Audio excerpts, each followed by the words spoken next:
David Nyika just went out there and put on a relatively impressive clinic against Floyd Masson in the IBF Cruiserweight title eliminator. It was a decently entertaining scrap, you know. Some would say a glorified sparring session, mate, at the end of the day. But, you know, near the 10th and 11th and 12th rounds, we kind of did get to see a little bit of David Nyika putting some mustard on Floyd Masson, and there was some visible damage.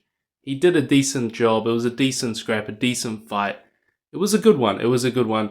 David Nyika went out there and showed levels. He showed levels. He went out there and absolutely, well, I mean, it wasn't a domination. I mean, early on, it was a relatively close fight. Early on, there was some back and forth exchanges between the pair, but ultimately, David Nyika started to tear ahead on the scorecards, and by the 5th, 6th, 7th round, you could kind of tell the level of Floyd Masson was a little bit less than that of David Nyika. David Nyika just went out there and looked a step ahead, a bit faster, a bit quicker.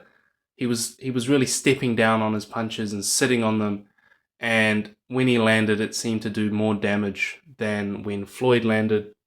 A lot of Floyd's punches were glancing, whereas Nika's were solid, powerful punches. So all respect to David Nyika, man, New Zealand hero. He's out here doing his thing in the boxing scene, one of New Zealand's biggest boxing stars, alongside obviously Joseph Parker, who's been recently cleared of a drug ban, contaminated cocaine, bit of a dodgy one. The chef ripping a couple lines, ripping a couple Monster Energies, and making his meals. And old Joe Parker got a bit of coke in his system, but he's back. So him and David Nyika, two of the biggest stars in New Zealand boxing. David Nyika in talks for the title now. That was a title eliminator. He'll be fighting for the IBF title soon. Obviously, his last fight did not go his way against Jai Opetaia, victim number 75. He got knocked out badly by old Jai.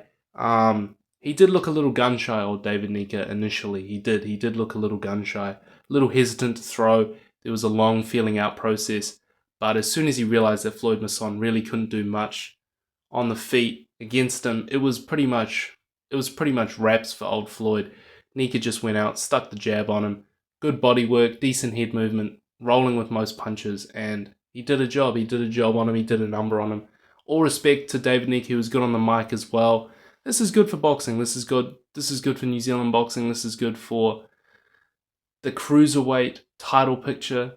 It'll be interesting to see David Nyika back in there again. He went out there looking like a Greek god. No diddy. Pause. He looked the part. He looked the part.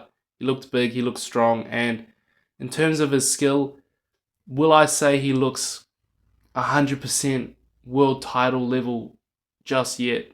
Probably not. Probably not.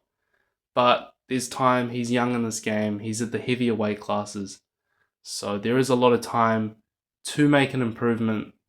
And he's only 30 years old. So he can definitely do a lot in this game. And he looked good out there. I was streaming this on some dodgy Brazilian website. All the commentary was in Portuguese, but it was still an entertaining bout, and I enjoyed the event from start to finish. Good to see New Zealand boxing on the map. Like and subscribe so I can afford to buy the pay-per-view next time, please. But it was good. It was good.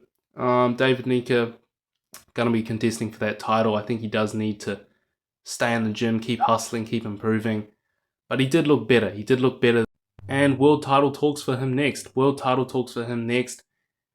Very impressive win from David Nyika. Let me know your thoughts. Like and subscribe. I'll see you boys in the next one. Much love.